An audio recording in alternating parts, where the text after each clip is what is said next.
Good morning, good afternoon, and good evening, everybody. Welcome to this week's conversation around the table. And with us today, we have the most amazing woman. She goes by the name Teal Bloom. Do you want to say hi? Hiya. Brilliant. So I thought we could have this conversation going around the whole idea of motherhood and Christianity. Okay, so are you willing to share your testimony of how you came to know Jesus and God? Yeah. Brilliant. I'll leave you to it. Let's hear it. Okay, so I became a Christian. I grew up in a family where my mum went to church and took us to church every week. She came from a Methodist background, but my dad he served in the war, and he had some challenging tries. He lost a brother, his closest brother, in the war. And I think that's where he felt that he had disengaged with faith. He came to church with us on Easter Sunday and Christmas Day, but apart from he didn't engage with church activities. He loved his garden, and we would go to church and he would spend the morning in his garden. Yeah. And I connect with God in nature, so that doesn't say that he didn't have a faith. It just meant he wasn't active in his faith, but that's another aside, really. Anyway, so in our church, we obviously went to Sunday school. I can remember some of the songs I sang. If you want joy, real joy, wonderful joy, I am HAPPY, all of those from my young childhood. And then I went to a group called Covenanters. And the Covenanters was run by a lovely lady called Pamela Farr. And she is still alive. And I write to her every Christmas to say, hi, how are you doing? And I came to faith through Pam's love and care as I was about 15, I think, when I made a commitment to the Lord. Wow. And so there have been times when I found faith hard. When I'm a retired nurse, and I think please can people understand how difficult it is for people who work shifts to be part of the church community. So after I got married, I went to church. I tried to go to church. But when you're working an early shift, you can't go to the 10 o'clock service. When you're working a late shift, you can't go to 6 o'clock service. And when you're working nights, you can't go to either. Yes. So it makes it feel hard to belong and to be part of a church family. And because of that, and maybe because of the way the church that I was in, maybe I should have looked elsewhere, I started to drift away from being part of a church. But then my dad died. And, he was only 60 when he died. Wow. And that was a really, really tough time. I imagine. And I just at that point reached out to God, because I needed to have God in my life again. I needed him to help me through, because I just was struggling so much. And that was me, and it's been onwards and upwards. Wow. And I just find myself, there's things that I do now that I look back on and I think, I don't know, I would never have dreamt that I would be doing what I do, but I know that it's only because God has given me the strength to do those things. Yeah, definitely. It's absolutely fundamental, without doubt. Definitely. And when you said that there are hard times, I'm always aptly reminded that as we read through the Bible, it doesn't promise us a life of rainbows and unicorns and all the good fluffy stuff. It says that he's going to be there with us in everything. 100%. So it's really important as well that we as Christians do acknowledge that hardships do happen. They are a regular part of life. Yeah. However, when we have our faith and we have God and we pray frequently and earnestly, that we actually form those relationships, and we are then able to have the hope and the strength to push through. Absolutely. Yeah. Definitely. You also mentioned about being a nurse. Wow. Just wow. And I wanted to touch on careers as a woman of faith as well. How did you find yourself in that career? Well, I think, to be fair, when I was leaving school, or when I was getting to the point where I was ready to leave school, the choices for women weren't great. Yeah. No. If I had my life again and had choices now, I think I would have found myself in a very different sector. Yeah. But and I don't think careers advice was great either. No, To you're be probably fair. right. And so, but I had experience of a very, very close aunt being in hospital, and had been in to visit her. And also I did some volunteering work in a home for, it was then described as a home for incurables, which I don't think would even now, that would not be a terminology that would be considered appropriate, but it was then. It makes me sound like I'm ancient, but I don't feel like I'm ancient. You're not ancient, but I guess I am. And so and I just felt that this was something for me. I felt that I had I wanted to care for people. I'm a people person. My mum was a shorthand typist, and my mum was determined I was going to be a shorthand typist. Oh gosh. Equally determined that I wasn't going to be a shorthand typist. In fact, she insisted in my upper sixth year that I did a shorthand and typist as part of my timetable. And I found so many reasons to go to the dentist that year. It was not true. Thankfully, nobody checked up on me. They must have been thinking, maybe they were thinking what you were being fed. Did you have that many sweets? I didn't brace, so I probably had they probably had looked at me and thought, well, maybe that was a reason. Anyway, Lovely. I think it's interesting. So I work in a finance industry. I am a management accountant. But one of the things that I was really seriously considering when I was much younger was becoming a midwife. Right. I still have it. I still have a little pull about that every now and again, but I don't think I'm cut out for shift work. No. I don't think I'm cut out for shift work. So hats off to you, and hats off to the NHS, who does such a great job at providing us here in the UK with free healthcare. It's amazing the work that you've done and those that follow you.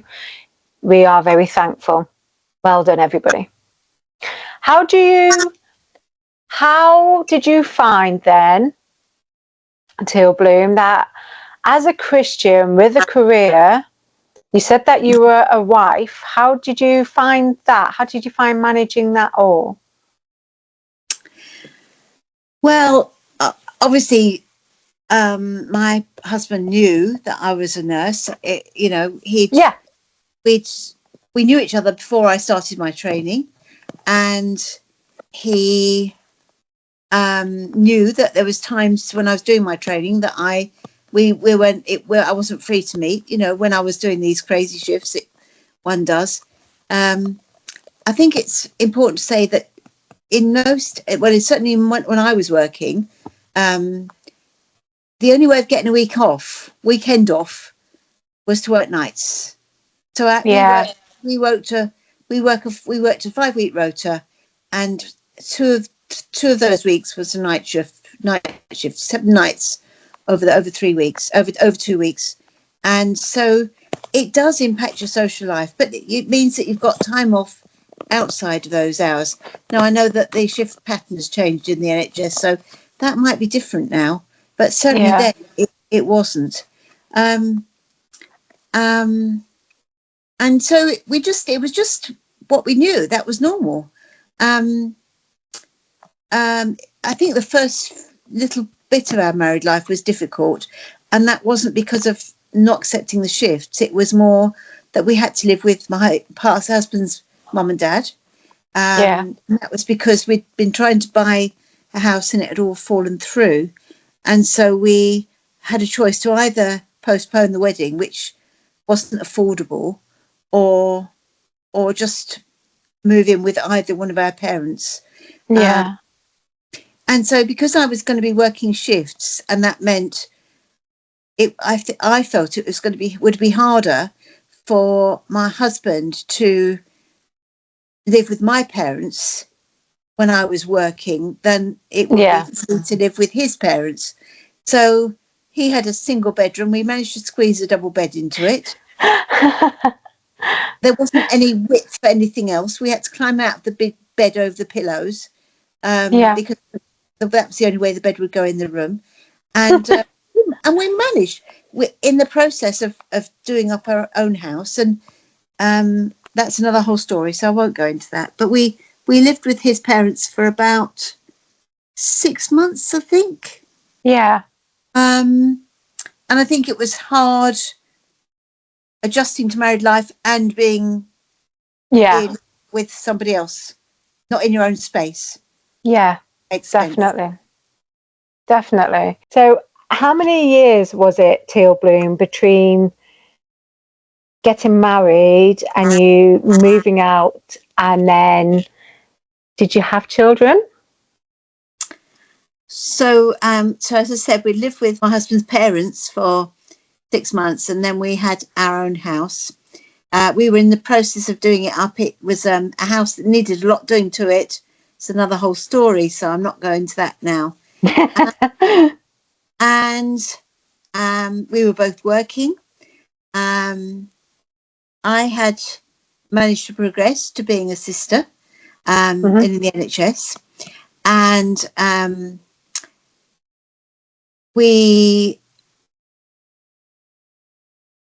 my husband wanted, he was working full time, but he just said, I really wish I'd gone to university. And I said to him, well, what's stopping you? Anyway, so he applied to university and got a place at a university in London, and that was the only stipulation. He couldn't go swanning off to another part of the country, because we had a house and a mortgage, and I had to work out how we were going to survive in those difficult months. Then we had a daughter and 2 sons. Nice. That's nice to know. So how were your children raised knowing about the Bible and the church?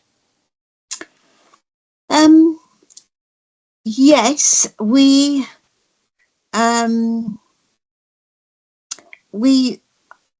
definitely did we were definitely part of a church community at that time. This is a South London accent. We moved from the south of England to the north east of England when our youngest was just 2.5 weeks old. What a challenge. So we had 3 children under 4, and we moved 300 miles with a a little one who was not quite, would she have been not quite 4? Oh gosh, I can't even think now. She was, yeah, anyway, we had 3 children under 4. And when we moved into our house, we had done a bit of research, and I knew that there was a quite a vibrant church quite close to where we lived, but I didn't really know exactly where it was. And at this point, my husband wasn't a Christian, but he knew that I was, and he knew right from when we first started going out that I was a Christian. That was something that was very important to me to tell him. And I was very open about my Christianity, and I used to say to him things like, well, he would challenge me. He would say to me, so how do you know there were 3 kings? And I said, well, it didn't really matter how many kings there were. The important thing was that they were there, and they recognized the kingship of Jesus. Yeah. And so anyway, and I remember as we were preparing to move, and that was torturous in itself. My husband was living, he'd started a new job in the northeast of England. He moved up in the January to start the job at the very beginning of January. I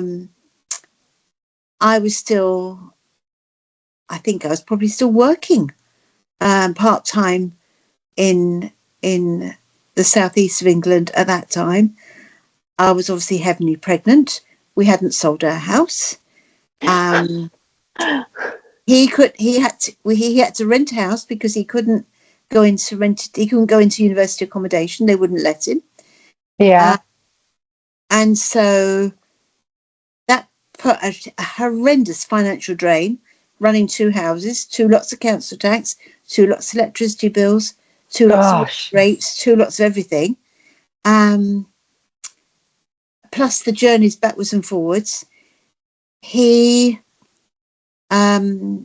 So I gave up when I obviously went on to maternity leave, ended work. And I remember at the time I was reading the story of Joseph in the Bible. And I really felt God say to me, I want you to trust me. I want you to trust me the same way as Joseph trusted me. He went through lots of difficult things. He was shunned by his brothers. He was put into a pit. He was imprisoned by the Pharaoh. He went through a horrific time, and he trusted me. And I know that it's difficult for you, but I'm asking you to trust me because I've got it. And nobody had come to look at the house. And there was a recession at the time. There was a recession in the country. And it was, we reduced the house price twice, and still nobody came to look at it. And then I came up to look at houses here, and we saw about 25 houses over the space of a weekend, and it was exhausting.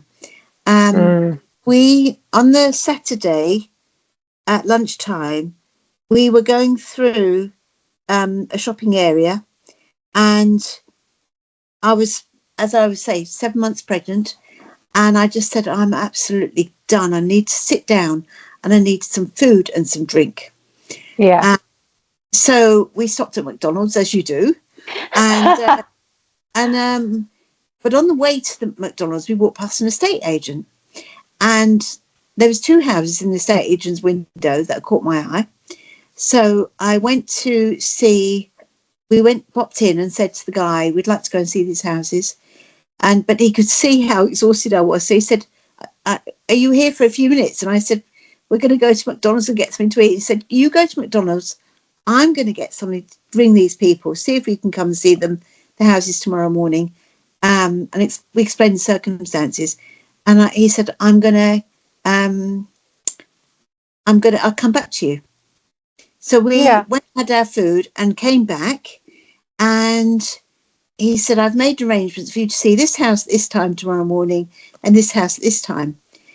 And the house that we're living in now is the first house we saw on that Sunday morning. Wow. And we had to go early because the people that were living in it needed to get to church. Oh, that's amazing. Yeah.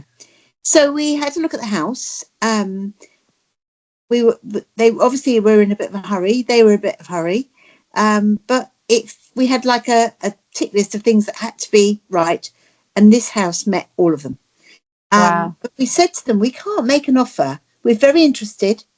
If we were in a position to make an offer now, we'd make it. Yeah. We can't. We haven't sold our own house yet. But please, can we, we'll be in touch. Anyway, off we trotted and went and saw the other house, totally unsuitable. On the Monday, I travelled back to the south east of England on the bus. Because it was cheaper than the train. Wow. Not comfortable when you're heavily pregnant, but it was the best we could do. Got back to our house in the southeast, made a call to the estate agents to say I was back. Yeah. And they said, I'm really glad you've rung because somebody wants to see your house at 5:00 this evening. So with that, I pulled all the duvets back, shoved everything that was on the floor under the duvets and pulled the duvets back again. So I had to go and get the older two who were with my sister for the weekend.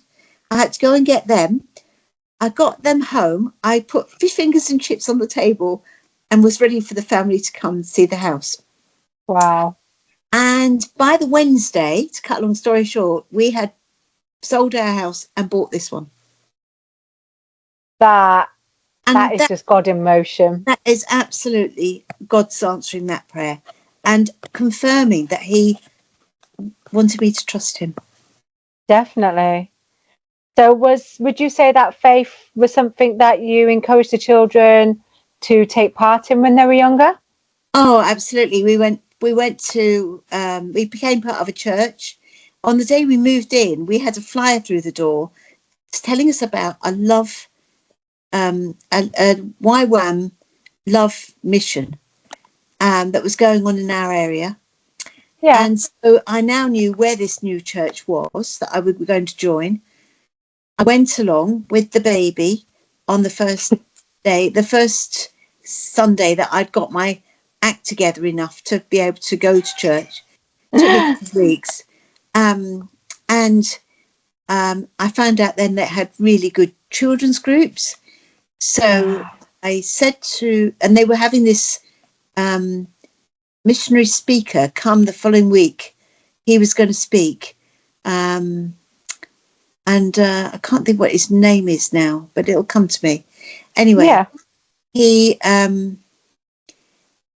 so I and the vicar then said, turn to somebody you're sitting near and tell them who you're going to bring. So this lovely chap was sitting in front of me, and he turned around and said, I'm going to bring my next door neighbour. And he said, is there somebody you can bring? And I said, yeah, I'm going to bring my husband. But I said, I can't tell him that he's coming because that would be like red rag to a bull. So I'm going to pray. And I said, and he said, I'm going to pray too. And I said, and I'm going to pray your neighbour comes. Anyway, they all came. On the morning of that Sunday morning, I didn't even know then whether we were going to go to church together or not. Yeah. But my husband said to me, I'm coming to church with you. So I left him in the service. I took the children out to the group because I wanted him to listen to what God wanted to say to him. Absolutely. And he gave his life to the Lord. Wow. That's amazing. It is amazing, isn't it? Yeah. Yeah, it gives you tingles, doesn't it? It absolutely does. It was a wow moment. Yeah. Yeah. So did you encourage the children to practice faith at home as well and in the schools that they attended? I think as much as we could. I think it's really difficult balance, isn't it? As a parent, Definitely. you want them to learn to love Jesus for themselves. Yes. And sometimes you can be overzealous. Yes. You need to try and guide them. Yeah, that's what it is. But in a way that isn't overbearing. I think Yeah. it's the best way of doing it. I think sometimes when you think of motherhood, I've been thinking about this since you asked me, and I think if I was to describe what motherhood is like in the Bible, it's Martha and Mary combined. Yes. Okay, so as Mary, Yeah. as Martha, we Oh, yep. are around Yeah. with plates tossed in the air, balls trying to catch, plates we're trying to spin, shirts to iron, washing to do, meals to cook, jobs to go to, and a house to try and maintain in some Yeah. craziness or other. Yeah.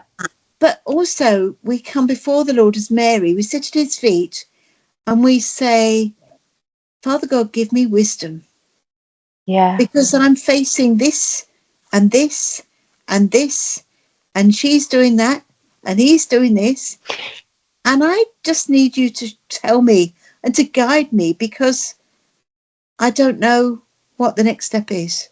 Yeah. I've had many moments where I've just been like, God, what? I don't understand what I should be doing. I feel like I should be doing something different. I don't know what it is. So you need to make it really, really clear what I need to be doing. Absolutely. Absolutely. Yeah, Yeah. So, definitely. so yeah. Um, yeah, I think it's trying to guide them Forcing. without being overbearing. Yeah. Yeah. Yeah. I Yeah. think one of the things, so I've been quite fortunate that my two have always enjoyed going to church. We hit a period of time where the eldest wasn't too sure, and she was like, I don't know if I want to go. And it's not very often that I will do this, because I do generally listen to the children. And I was just like, well, you're facing a challenge at the moment, but that doesn't mean that we should take the easy way out. We need to keep pushing forward, kind Yeah. of thing. And it's not very often I put my foot down. And this went on for a number of months. And at one point, I was just like, I'm just gonna have to put my foot down. So I just said, I'm really sorry. This is out of character for me, but I'm putting my foot down. And then until you're 18, you go into church. What you do after 18 is down to you. What you do outside of church is up to you, whether you continue this. My eldest, she still is. That's the beauty of it. And I feel like by enforcing my foot just that little bit helped her push through it and maintain that relationship with God. Yeah. Yeah. Yeah. And even if she felt that it was a bit strained, and it's another lesson to be taught though, isn't it, is that God can sometimes feel very far from you, Mm-hmm. very far from you. And you feel like that big, massive, vast. But I truly believe that when you're feeling that void, that often that's when he's at work in the background, working on something far beyond what we could imagine for ourselves. And Yeah. it's just having that faith Yeah. and that trust that Yeah. he will see you through. And that was the only time, Yeah. realistically, that I've had to put my foot down a little bit about it. Yeah. I think it's interesting because my youngest has definitely had a lot more questions around faith and God and Jesus. He is one of these that he cares about what people think, but he also cares about having the answer right. So he'll say, if someone says this to me, how do I answer it? And I'm like, gosh, how do we answer that in a way that somebody of this age can understand as well? And Yeah. I think you never stop learning, do you? No, no. Even. But isn't that beautiful that he can ask that question to get that wisdom so that he's prepared Yeah, to answer the question? absolutely. It's and he was teaching me as I was going along. I was just like, this is Yeah. actually really insightful. Yeah, it is. Definitely. It's a wow. Wow. Yeah. Absolutely wow. Yeah. Yeah. Um, were your children always quite keen to follow Um, faith? I think, yeah, we've been to Christian camps together. We've all we've been to Spring Harvest together. Oh, have you? Yeah. Always fancied doing one of those. Um, we've done lots together as a family that has been faith based. So That's yeah, amazing. yeah. That's great. That's Mhm. great to hear.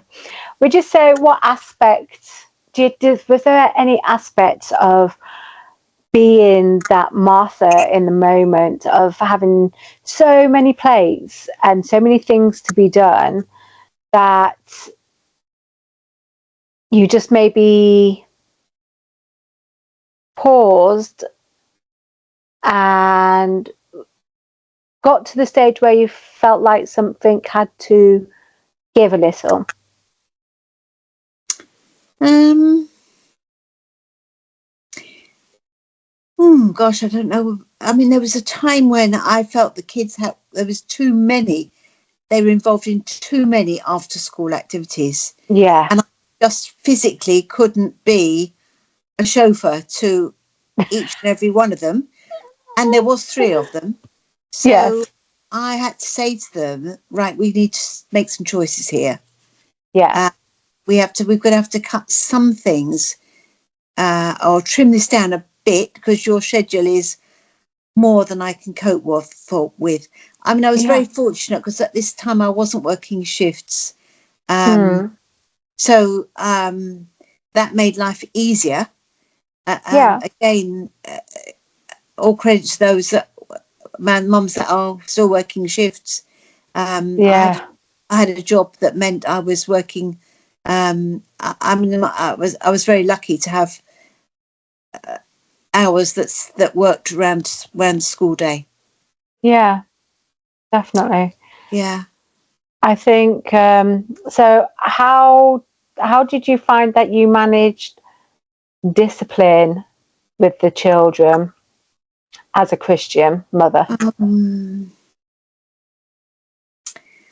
I'm not ever was never one of those that would say wait for your dad to come in because Yeah. I don't You think don't it's want that fair. fear. No, I Yeah. don't want I didn't want, but also I think it's that the dad has been out working all day and he's Yeah. looking forward to coming in. He doesn't want to come in and have to remonstrate with children. Um, Yeah. I think probably like most parents, there was times when I wished I dealt with it differently. Yeah. That I felt I got it wrong. You know, Yes. I could have, in hindsight, hindsight's a wonderful thing, isn't it? But in Oh hindsight, when yeah, it's definitely. something, you might think, well, actually, I might have done that in a different way, or perhaps that would have been a better way to deal with that situation. Yeah. But, I guess I tried to be, I've always had I've always felt that I needed to be fair but firm. That's been Yes. my mantra. Um, the kids knew that I was kind of, I was kind of the household manager, if you like. So if they came to me and said to me, Mum, can we do this? I would say, what did your dad say? Because I knew that they would go to him first because he was the soft touch. Yeah. Okay. And they would say, well, he said no. And I said, well, it's the answer's no then, isn't it? Yeah. You know, I think as parents, you have to work together. It's a team, isn't it? Absolutely. It's a team. And the minute you start, the children know they are not silly. And they know exactly which buttons to press and exactly how to play one off against the other.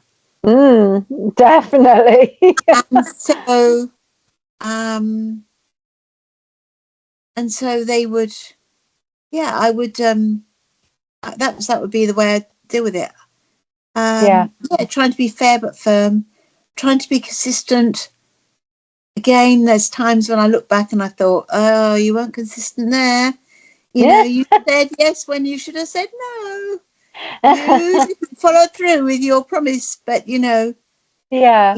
And we all know that, you know, we get it wrong sometimes, and, you know, even as adults, we get it wrong. And I think, so as the children maybe grew up and started becoming more independent, how did you help them when they maybe chose to do something that you maybe advised against or weren't too keen on the idea, but they went ahead and did it anyway? How did you then work with them to support them, encourage them, to forgive them, and to show them the right way, a different way, a more correct way? Oh gosh, that's quite a hard question to answer. Because I think you just try your best. You just try to try to understand where they're at. Yes. What's driving their feelings. Yeah.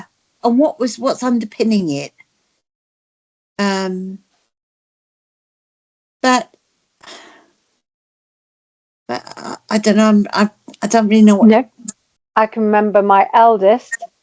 She, not too long ago, came to me with a phone in her hand and she said, "Can you help me fill out this form?"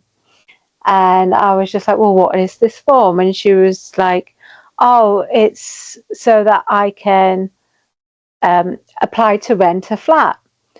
And then with that, she had turned around and said, "I could be out by the end of the month." And I just looked at her like she had 10 heads. And I was just like, okay. So, and how are you going to manage that?